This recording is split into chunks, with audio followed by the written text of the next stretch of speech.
आसनों के पूरे पैकेज के बारे में जानने की क्यूरियोसिटी, उत्सुकता सभी के मनों में है। यूं तो योग शास्त्र में कोई 84 करोड़, कोई 84 लाख आसन मानता है। योग शास्त्र कहता है आसनानि चतावंती यावंत जीव जातय। आसन उतने हैं जितने जीवों की जातियां, जितनी दुनिया में आकृतियां। व्यक्ति कंफ्यूज हो जाता है, भ्रमित हो जाता है कि मुझे कितने आसन करने हैं। मैंने भी इस बारे में बहुत सोचा है।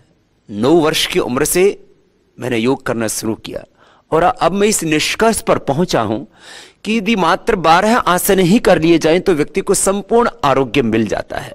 और वह 12 आसन है मंडूक आसन, शशक आसन, गोमुख आसन, वक्रासन, मकरासन, भुजंगासन, शलभासन, मर्कटासन,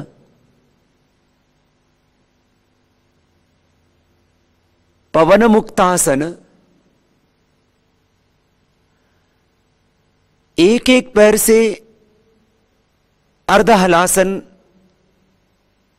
फिर दोनों पैरों से भी कर सकते हैं। अर्धहलासन, द्विचक्रिकासन, पादवृत्तासन, एक एक पैर से और दोनों पैरों से भी किया जा सकता है। जिनको हार्ट IBP की प्रॉब्लम हो, जिनको हर्निया हो, जिनकी शरीर में कमजोरी हो, जिनकी हड्डियां कमजोर हो, वे एक एक पैर से ही करें, दोनों पैरों से न करें। और पादवृत्तासन के बाद द्विचक्रिकासन, जिसको आम भाषा में हम साइकिलिंग भी कह देते हैं। यदि ये 12 आसन व्यक्ति प्रतिदिन कर ले तो जिंदगी में कभी रोगी नहीं हो सकता। वात, पित्त, कफ का, एनाबॉलिज्म, कटबॉलिज्म, मेटाबॉलिज्म का, शरीर में केमिकल सोर्स हार्मोन्स का जब इंबैलेंस हो जाता है, असंतुलन हो जाता है, उसी को हम रोग कहते हैं। योग से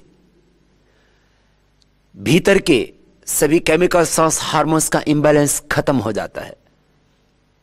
योगासनों से वात, पित्त, कफ का असंतुलन समाप्त हो जाता है और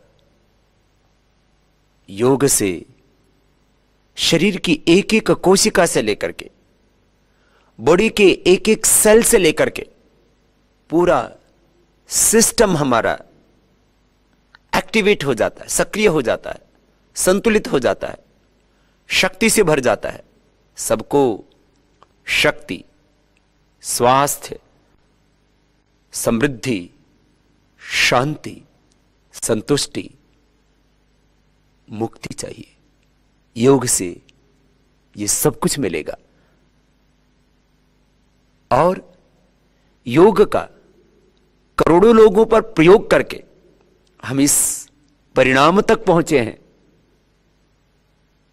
उसकी पूरी साइंटिफिक एविडेंसेस हमारे पास में है कि योग करने से कोई रोग शरीर में रह ही नहीं सकता और योग करने वाला व्यक्ति रोगी हो ही नहीं सकता। इसलिए एक एक सेल से लेकर के पूरे सिस्टम को, reproductive, excretory, digestive, skeletal, secretory, respiratory, nervous, endocrine system, sympathetic, parasympathetic, hypothalamus, autonomic system को आपको संतुलित करना है तो योगासन कीजिए और सदा स्वस्थ रहिए, दीर्घ आयु पाइए।